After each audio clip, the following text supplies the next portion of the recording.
no puede dormir. A las 3 de la madrugada, los guardias del piso 4 norte del Centro de Detención Metropolitano de Brooklyn escuchan la misma voz gritando lo mismo. Soy el presidente de Venezuela. Díganle a mi país que me han secuestrado. El hombre que gobernó Venezuela durante más de una década, que tuvo palacios, escoltas y un país entero bajo su control, hoy no puede ni elegir cuándo se apaga la luz de su celda. Se llama Nicolás Maduro y lleva meses encerrado a pocos kilómetros de Manhattan, en una de las cárceles más denunciadas de todo el sistema federal de Estados Unidos. Durante años, nadie pudo tocarlo. Ningún tribunal, ninguna sanción internacional, ninguna presión diplomática logró sacarlo del poder que ejerció sobre un país entero. Se necesitó una operación militar de captura para que ese poder terminara de golpe. Y sin embargo, lo que vas a descubrir en los próximos minutos es que ni siquiera esa caída, ni siquiera esta prisión que hoy lo tiene gritando de madrugada, se acerca al nivel de control absoluto que un solo país logró construir en Centroamérica. Ese país es El Salvador. Ese modelo tiene nombre, SECOT. Antes de seguir, quiero decirte algo directo. La mayoría de los canales que hablan de este tema improvisan, mezclan rumores con memes y arman historias a partir de un titular sacado de contexto. Aquí no funciona así. Cada dato que vas a escuchar en este video proviene de reportes verificados, de investigaciones periodísticas serias y de testimonios documentados. Si algo no está confirmado oficialmente, te lo voy a decir exactamente así, sin inventar una sola palabra. Esa es la diferencia entre un canal que solo busca vistas y uno que busca que tú entiendas de verdad lo que está pasando. En este video vas a descubrir 4 cosas. Primero, cómo es exactamente la rutina diaria de un hombre que hasta hace poco tenía el control absoluto de un país y hoy depende de un carrito de comida y un horario impuesto por otros. Segundo, qué reveló un testigo que compartió el mismo pabellón que él y por qué ese testimonio terminó en una de las revistas más influyentes de Estados Unidos. Tercero, ¿qué hace que esta cárcel, pese a toda su dureza, siga siendo un caos comparado con lo que existe en Centroamérica? Y cuarto, y esto es lo importante, ¿cómo fue posible que un sistema penitenciario tan cuestionado, con denuncias de violencia, hacinamiento y corrupción documentadas durante más de 3 décadas, siguiera funcionando así durante tanto tiempo sin que nadie lo frenara? Mientras que en otro país, con muchos menos recursos, un solo modelo logró en meses lo que Estados Unidos no ha resuelto en 30 años. Quédate hasta el final, porque la comparación entre estas dos realidades te va a cambiar la forma en que ves la seguridad en toda la región. Vamos a los hechos. El 3 de enero de este año, una operación militar estadounidense identificada como Resolución Absoluta terminó con la captura de Nicolás Maduro y de su esposa, Cilia Flores, dentro de territorio venezolano. En cuestión de horas, el hombre que había gobernado desde el Palacio de Miraflores fue trasladado por helicóptero, buque de guerra y avión hasta Estados Unidos. Su destino no fue una prisión especial construida para exmandatarios. Fue el Centro de Detención Metropolitano de Brooklyn, conocido en los círculos judiciales de Nueva York simplemente como el MDC. Esa primera decisión ya te dice algo importante. No lo llevaron a una instalación de alta gama para figuras políticas. Lo metieron en una cárcel federal ordinaria, la misma que ha recibido durante años a narcotraficantes, estafadores financieros y criminales de perfil mediático. Y aquí viene el primer dato que probablemente no conocías. El MDC de Brooklyn ha sido descrito por jueces federales en documentos judiciales oficiales con palabras como bárbaro e infierno en la tierra. No son adjetivos de un canal de YouTube buscando impacto. Son palabras usadas por autoridades judiciales de Estados Unidos para describir el lugar donde hoy duerme, o más bien no duerme, Nicolás Maduro. La instalación se construyó a comienzos de los años 90 en el barrio de Sunset Park, pensada como un centro de tránsito para detenidos que esperan juicio. Hoy alberga a más de 1.300 personas, hombres y mujeres, en un edificio de estilo industrial, oscuro y ruidoso según quienes lo han visitado con frecuencia. Uno de los analistas legales más reconocidos de la televisión estadounidense, alguien que ha entrado decenas de veces a distintas cárceles federales, lo describió sin rodeos. De todas las prisiones que ha visitado, esta es probablemente la más miserable. Y aquí es donde empieza a formarse la pregunta que va a acompañarte todo el video. Si esto es lo que Estados Unidos, la primera potencia mundial, con el presupuesto más grande del planeta destinado a su sistema de justicia, tiene para ofrecer como cárcel federal, ¿por qué un país centroamericano con una fracción de esos recursos logró construir algo que hoy se estudia como modelo de control absoluto? Vamos a la vida diaria de Maduro dentro del MDC, porque ahí está la primera gran revelación de este video. Según un extenso perfil publicado por la revista The New Yorker, uno de los medios más rigurosos del periodismo estadounidense, Maduro fue ubicado inicialmente en confinamiento solitario durante sus primeras horas dentro del centro. Es el protocolo estándar para detenidos de alto perfil, aislamiento mientras se evalúa su condición médica y se determina su ubicación definitiva. Después de ese primer filtro fue trasladado a un sector conocido como la Unidad 4 Norte, un pabellón del cuarto piso reservado para reclusos considerados de alto perfil. Ese dato por sí solo ya es revelador. Antes que Maduro, por ese mismo pabellón pasaron el productor musical Sean Combs y el fundador de una plataforma de criptomonedas que colapsó en escándalo, Sam Bankman-Fried. El hombre que gobernó Venezuela comparte ahora la misma clasificación penitenciaria que un empresario condenado por fraude financiero. No hay trato especial, no hay privilegios de expresidente. Hay un número de expediente y una cama sin almohada, literalmente. Porque en esa unidad las literas están agrupadas y no incluyen almohadas para ningún recluso. El testimonio más detallado sobre esta rutina no vino de un funcionario ni de un abogado, vino de un rapero. Tekashi 669, que cumplió una condena breve en ese mismo centro por violar los términos de su libertad condicional, aseguró haber compartido el pabellón directamente con Maduro. Contó que dormía a apenas 60 centímetros de distancia de él. Contó que, cuando Maduro llegó proveniente del aislamiento inicial, olía mal, después de días sin las condiciones mínimas de higiene. Y contó algo que se volvió uno de los datos más comentados de todo el reportaje. Maduro pasa buena parte de su tiempo libre leyendo distintas versiones de la Biblia, comparando traducciones, incluyendo una edición completa en chino. Si quieres entender de verdad por qué ni Estados Unidos, con todo su poder, logró construir un sistema penitenciario que funcione sin escándalos durante 30 años, quédate, porque lo que viene ahora te va a sorprender. Y si este tipo de investigación te interesa, suscríbete ahora mismo. Aquí no vas a encontrar rumores inventados para ganar vistas. Vas a encontrar casos reales, verificados, contados con el rigor que este tema merece. Sigamos con la rutina. Las comidas en el MDC llegan en carritos que recorren el pasillo del pabellón en horarios fijos. No hay cocina propia para los detenidos, no hay opciones, no hay margen de decisión. Los recuentos de reclusos se realizan varias veces al día, y cualquier desplazamiento fuera de la celda implica protocolos de escolta. Hay una pequeña sala anexa donde los detenidos pueden reunirse con sus abogados y trabajar en su caso, con ventanas estrechas de material reforzado que apenas dejan pasar luz natural. Las duchas ofrecen una privacidad mínima, casi inexistente. Y luego está la noche. Según el reportaje de The New Yorker, retomado después por medios como el diario español ABC, Maduro sufre episodios de insomnio recurrente. Durante la madrugada, se le escucha gritar desde su celda frases relacionadas con su situación. Una de esas frases, según los reportes, sería literalmente que él sigue siendo el presidente de Venezuela y que le digan a su país que fue secuestrado. Es importante que sepas esto exactamente como lo sabemos nosotros. Esta información no ha sido confirmada oficialmente por las autoridades penitenciarias estadounidenses. Proviene de testimonios de personas dentro del centro y de reportes periodísticos serios, pero sigue siendo, en términos estrictos, un relato de segunda mano. Nosotros no te lo presentamos como un hecho absoluto. Te lo presentamos exactamente con el nivel de certeza que tiene, ni más ni menos, porque esa es la diferencia entre informar e inventar. Lo que sí está confirmado, con documentos judiciales de por medio, son los cargos que enfrenta. Maduro está acusado de conspiración para el narcoterrorismo, importación de cocaína a gran escala y posesión de armamento pesado, incluyendo ametralladoras y artefactos destructivos. Junto a su esposa, también enfrenta señalamientos por presuntamente ordenar secuestros y asesinatos vinculados a deudas de narcotráfico y a personas que interferían con sus operaciones. El proceso avanza en los tribunales federales de Manhattan, bajo la supervisión del juez Alvin Hellerstein, quien hasta el momento se ha negado a desestimar los cargos principales de narcotráfico. Lo que viene ahora es algo que ninguna cámara ha mostrado hasta hoy con este nivel de detalle. El contraste real, minuto a minuto, entre el caos que existe dentro del MDC y el orden absoluto que rige dentro del SECOT. Porque hasta este punto solo hemos hablado de un hombre. Ahora vamos a hablar de un sistema completo. El MDC de Brooklyn no es un caso aislado dentro del sistema federal estadounidense. Tiene un historial documentado de fallas que se extiende por más de 3 décadas.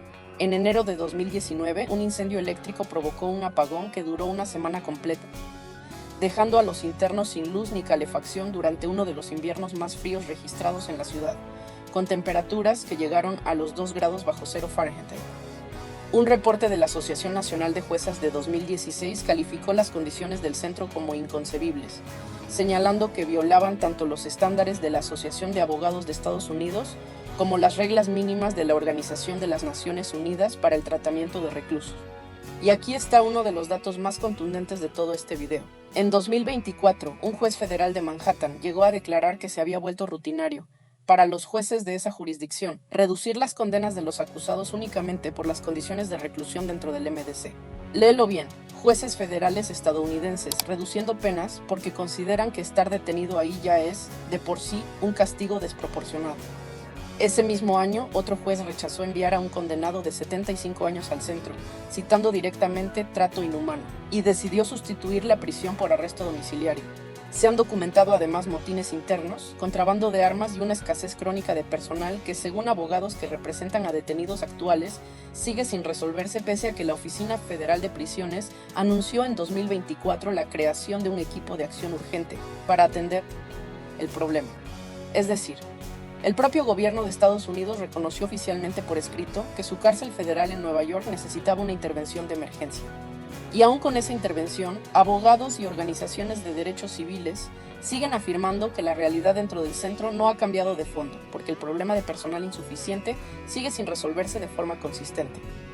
Este no es un dato menor para nuestra historia. Maduro no es el primer expresidente latinoamericano que pasa por esas paredes. Antes que él, el expresidente de Honduras, Juan Orlando Hernández, estuvo detenido en ese mismo centro tras su extradición en 2022, condenado por cargos de narcotráfico, hasta que fue indultado y liberado el año pasado. Es decir, dos expresidentes latinoamericanos condenados o acusados por vínculos con el narcotráfico terminaron durmiendo bajo el mismo techo en la misma cárcel federal, a kilómetros de distancia de los países que alguna vez gobernaron. Suscríbete ahora si quieres entender cómo, mientras Estados Unidos sigue lidiando con este tipo de escándalos dentro de su propio sistema, un país centroamericano construyó en meses un modelo que hoy se estudia en todo el mundo. Lo que viene te va a sorprender todavía más, porque aquí es donde la historia se pone realmente interesante. Sigamos con la construcción del perfil de Maduro dentro del centro, porque hay detalles que revelan algo más profundo que su rutina diaria, revelan su estado mental. Según el testimonio de Tekashi 669, ese comportamiento de leer sistemáticamente distintas versiones de la Biblia, comparando pasajes entre traducciones como si se tratara de un estudio académico, comenzó poco después de su llegada.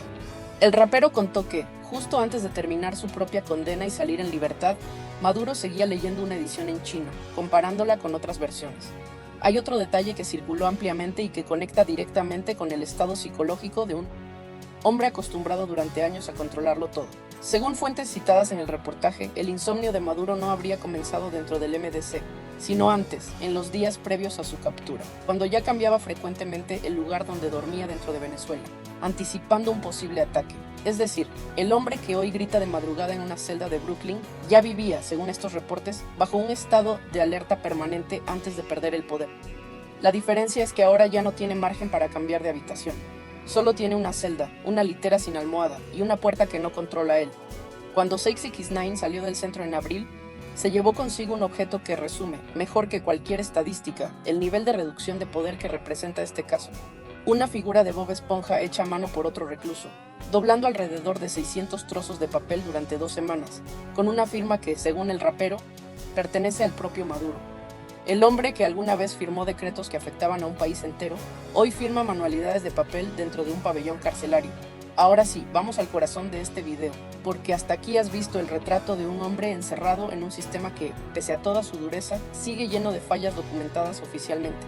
Apagones, motines, abusos, escasez de personal, jueces reduciendo condenas por las propias condiciones del lugar. Ahora vamos a poner esa realidad al lado de otra completamente distinta, construida a pocas horas de vuelo de Nueva York, en un país que durante años fue sinónimo de la violencia más extrema del continente. Lo que encontraron cuando abrieron esas puertas, por primera vez en 2022, lo cambia todo. Pero antes de llegar ahí hay que entender de dónde viene este modelo. Durante décadas, El Salvador cargó con el título de uno de los países más violentos del mundo sin estar en guerra formal. Las pandillas, principalmente la Mara Salvatrucha y el Barrio 18, controlaban barrios enteros, extorsionaban comercios, decidían quién vivía y quién moría en comunidades completas. El sistema penitenciario salvadoreño, lejos de frenar ese poder, terminó convirtiéndose en su centro de operaciones. Desde dentro de las cárceles, los líderes pandilleros coordinaban extorsiones, ajustes de cuentas y decisiones criminales que afectaban a millones de personas fuera de los muros. Durante años nadie logró revertir eso. En marzo de 2022, tras un fin de semana con más de 60 homicidios registrados en un solo día, el gobierno de Nayib Bukele declaró un régimen de excepción que sigue vigente hasta hoy. Y como parte de ese régimen se construyó una instalación diseñada específicamente para romper de raíz el control que las pandillas ejercían desde dentro de las cárceles. el Centro de Confinamiento del Terrorismo, conocido por sus siglas como CECOT. La diferencia con el MDC de Brooklyn empieza por la escala. Mientras la cárcel de Nueva York aloja poco más de 1.300 personas, el CECOT fue diseñado con capacidad para 40.000 reclusos. No es una prisión más. Es, según registros oficiales del gobierno salvadoreño, una de las instalaciones penitenciarias más grandes del planeta, construida en tiempo récord y pensada desde el diseño arquitectónico para eliminar cualquier posibilidad de comunicación, organización o fuga. Suscríbete si quieres seguir entendiendo cómo funciona realmente este modelo, porque lo que viene a continuación es la comparación definitiva entre estos dos sistemas. Y créeme, el contraste es más brutal de lo que imaginas. Adentro del CECOT no existen las almohadas ausentes del MDC como una simple carencia de recursos. Existe la ausencia total de cualquier elemento que pueda usarse como arma, como medio de comunicación o como símbolo de identidad personal. Las celdas albergan literas metálicas sin colchones en muchos módulos, agrupadas para decenas de reclusos por espacio, bajo un régimen donde la luz permanece encendida las 24 horas del día, todos los días, sin excepción. No hay oscuridad, no hay descanso privado, no hay margen para que un recluso pierda de vista, ni por un segundo, dónde está y bajo qué control se encuentra. No hay patios de recreación en el sentido tradicional. No hay visitas familiares regulares como las que sí existen, con todas sus limitaciones, dentro del sistema federal estadounidense. Los reclusos visten uniformes blancos idénticos, llevan la cabeza completamente rapada y se desplazan en formación, en silencio, bajo vigilancia constante. No existe la clasificación por pabellones de alto perfil como la Unidad 4 Norte del MDC, porque dentro del CECOT no existe la categoría de trato diferenciado. Todos, sin excepción, están sometidos al mismo régimen de control absoluto. Y aquí está el dato que conecta directamente con todo lo que viste antes sobre Maduro.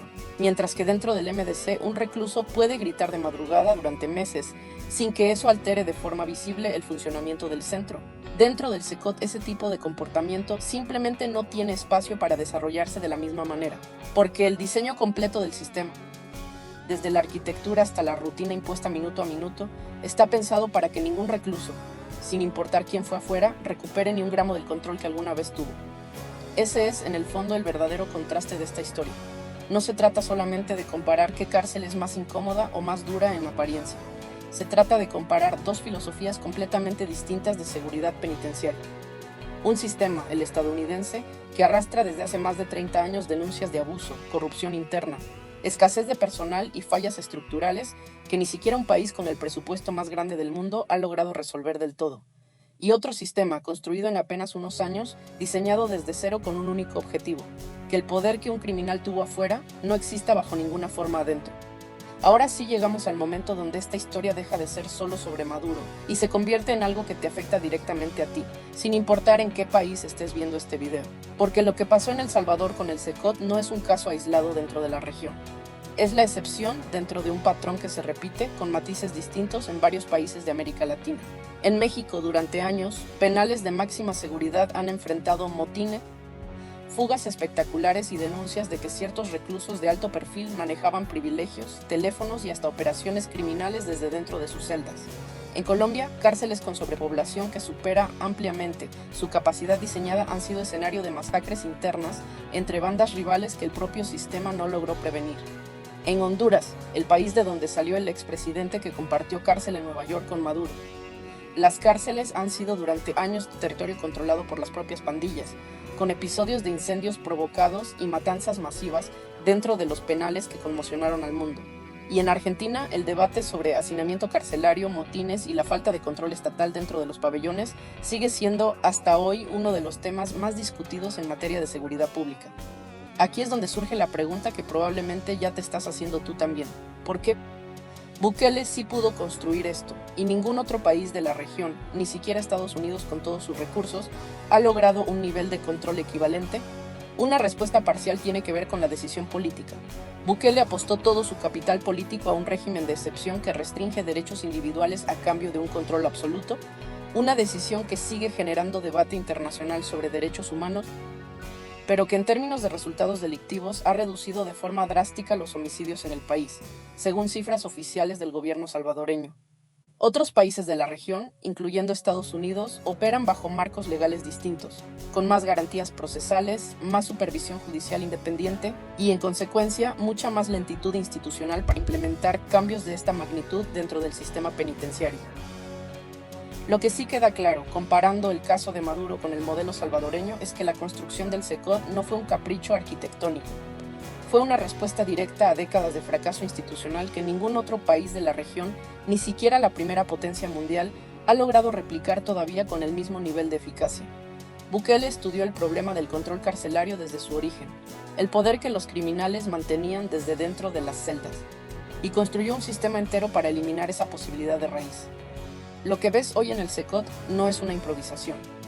Está en el ADN de un modelo pensado desde el primer ladrillo, para que nunca más un recluso vuelva a mandar desde adentro. Y para cerrar esta historia quiero que te quedes con una sola imagen. Muros de concreto que no dejan pasar ni un rayo de luz natural. Luces artificiales que jamás se apagan, ni de día ni de noche, durante los 365 días del año. Uniformes blancos idénticos que borran cualquier rastro de identidad individual. Cabezas completamente rapadas. Y un silencio que, según quienes han documentado el funcionamiento del centro, se impone como norma dentro de los pasillos. Un silencio que contrasta de forma absoluta con los gritos que, según los reportes que revisamos hoy, se escuchan de madrugada en la cárcel de Brooklyn. El hombre que alguna vez decidió quién entraba y quién salía de un país entero, hoy ni siquiera decide a qué hora se enciende o se apaga la luz de su propia celda. Esa es, en el fondo, la lección de esta historia. No importa cuánto poder se haya tenido afuera, cuando el sistema realmente funciona, ese poder desaparece por completo dentro de los muros. Ahora te toca a ti. Después de ver el contraste real entre el MDC de Brooklyn y el SECOT de El Salvador, ¿cuál de las dos consideras realmente la prisión más dura, la que hoy tiene a Maduro gritando de madrugada, o el modelo que Bukele construyó para que ningún recluso vuelva a gritar y sea escuchado por nadie?